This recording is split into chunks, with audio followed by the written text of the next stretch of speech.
Hello, hai, Assalamualaikum dan salam sejahtera. Saya Cikgu Nik. Kita bersama dalam video matematik tahun 2. Hari ini kita akan belajar tentang tajuk rekod waktu.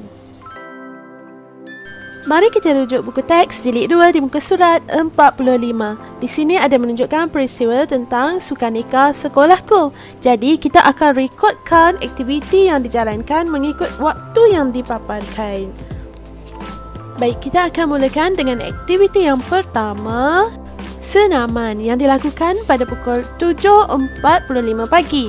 Lihat muka jam, jarum jam menunjukkan pukul 7, manakala jarum minit menunjukkan 45 minit. Ini pukul 7.45 pagi. Aktiviti yang kedua pula ialah tiup belon. Lihat muka jam, jarum jam yang berwarna merah menunjukkan pukul 8, manakala jarum minit berada pada nombor 6.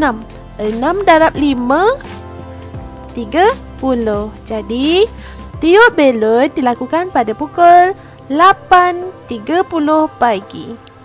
Seterusnya, aktiviti apakah yang dilakukan pada pukul 12 tengah hari? Lihat gambar. Aktivitinya ialah makan. Jadi, kita isi makan dalam jadual. Pada pukul 3.25 petang pula, sukaneka sekolahku menjalankan aktiviti main congkak. Jadi kita tulis main congkak. Seterusnya adalah aktiviti cari harta karun. Pukul berapakah ia dijalankan? Lihat muka jam. Jarum jam menunjukkan pukul 5. Manakala jarum minit berada pada nombor 4. 4 darab 5, jawapannya 20 minit. Jadi, cari harta karun dijalankan pada pukul 5.20 petang. Bagi murid-murid yang belum mahir membaca muka jam, kamu boleh menonton video cikgu yang bertajuk Kenali Minit atau Sebut dan Tulis Waktu. Baik, mari kita lihat buku aktiviti pula di muka surat 119 dan 120. Aktiviti 1, tulis waktu dan aktiviti berikut.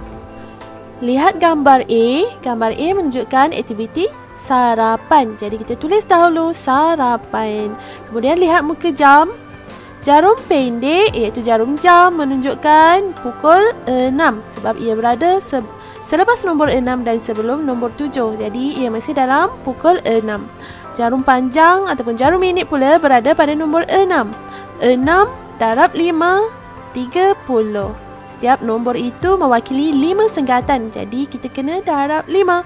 Jadi 6 darab 5, 30. Ia bermaksud jam ini menunjukkan pukul 6.30 pagi. Sebab aktiviti sarapan dilakukan pada waktu pagi. Seterusnya B. Aktiviti pergi ke sekolah. Ia dilakukan pada pukul 7.15 pagi. Betul. Okey, seterusnya C. Berada di dalam kelas ataupun belajar. Ia dilakukan pada pukul 11.20 pagi. Lihat pula D. Bermain bola sepak. Jarum jam menunjukkan pukul 5 dan jarum minit berada pada nombor 5. 5 darab 5, 25. Jadi, bermain bola sepak pada pukul 5.25 petang. Seterusnya, pada pukul 8.40 malam, aktiviti yang dijalankan adalah ulang kaji pelajaran. Dan akhir sekali F, tidur pada pukul 9.05 malam. Mari kita lihat pula muka surat 120.